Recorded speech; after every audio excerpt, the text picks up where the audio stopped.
Eto na po yung ating broccoli.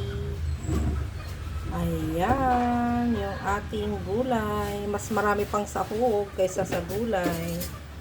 Ayan, nilagyan ko lang siya ng gulay para meron siyang vegetables. Next is chicken. Ihalo natin yung sahog.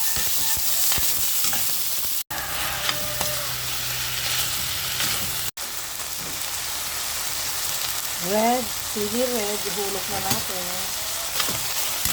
Carrot.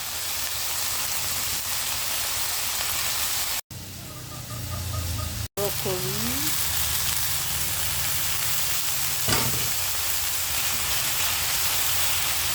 Oyster sauce. Konting tubig. Sarap. Ng konting harina and water para lumapot siya ng konti. Yan po.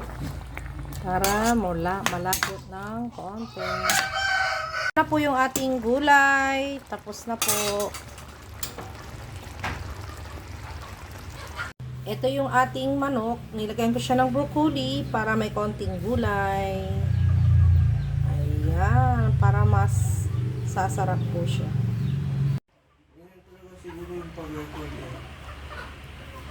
Yan, finish na po yung ating gulay.